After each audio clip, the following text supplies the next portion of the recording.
Okay, so I just finished watching The House, which is one of the latest Netflix. Well, they call it a Netflix special, okay, but it's just a film. But yeah, the main thing that enticed me to this because I hadn't seen the trailer, I knew nothing about this, and I think you should basically, if you're at all interested in this, like I think you should basically know nothing going in, but I would highly recommend it. The thing that enticed me to it is it's a stop motion animated film, and that was the number one thing that enticed me to it. And also, you know, that's literally all I knew other than the poster. That is literally all I knew going into this. And yeah, so this is a anthology film that centers around three different stories, and the only thing that literally links them together is the house, and it's not even meant to be the same house. The house has the same design in terms of the building throughout, although the colours of the interior and stuff change in that throughout. But like other than that, other than being about a house, that they're not related to each other in the slightest, which is a good thing. It means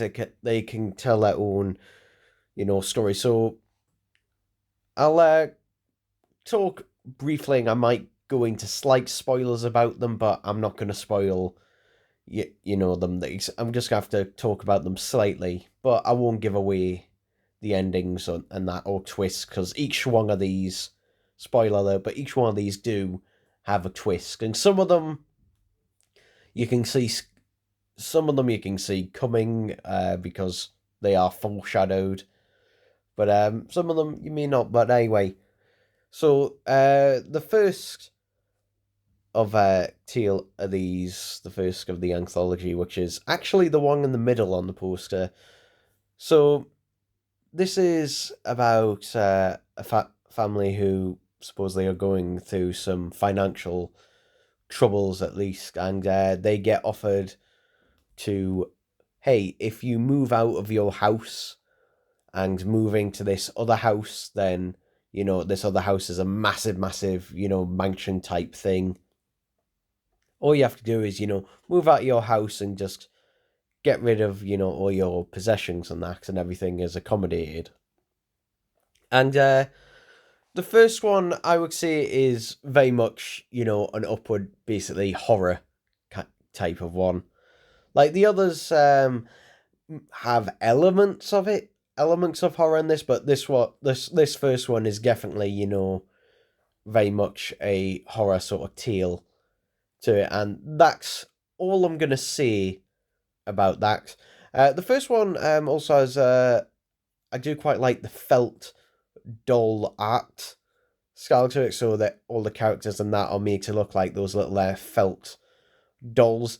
The only issue I have with them is that they have one very little expression to them, which sometimes can add to the creep factor in it. But the only thing I'd say is the mouths don't move very much in it, so sometimes you have to really look to see who's talking, though they do try and frame off whoever's talking at one time. So that's the only thing I'd say about this. But the animation throughout is really good. It is really fluid throughout. So I will say that it does have fantastic animation in each one of these shorts. The the second short is about, I guess it might be a rat or a mouse. I can never tell the difference, unfortunately. Uh, Basically trying to basically fix up a house in order to sell it, and rather than get professional workers to do it, he's doing it all himself. And one of the problems has is that the house is infected by a load of bugs and insects. And that's all I'm gonna say about that one as well, because again, these these all start off one way, and some things you can see coming, but other things you can't. And this second one definitely had a surprise. And then the third one.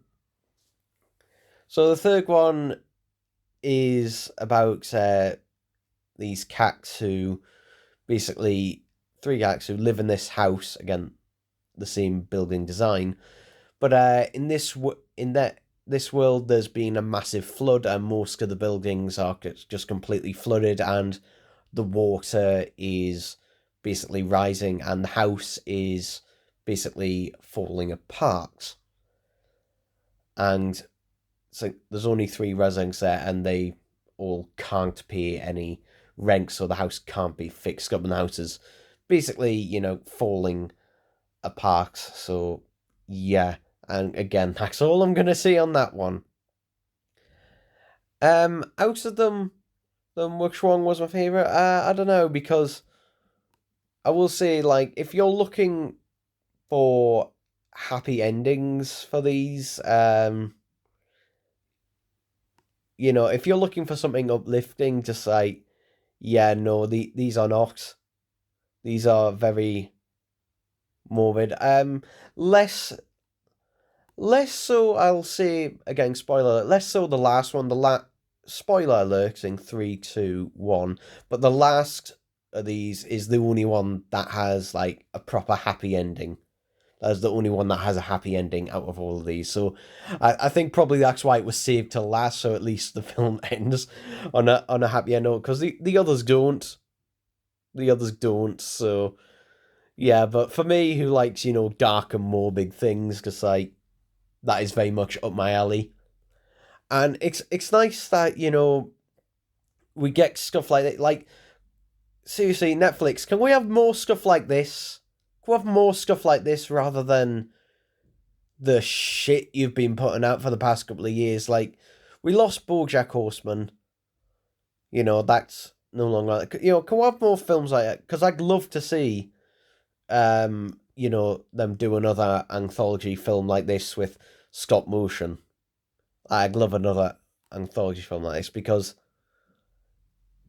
yeah, you get three very different films, and the only thing that is the same about them is that it's all about, a house.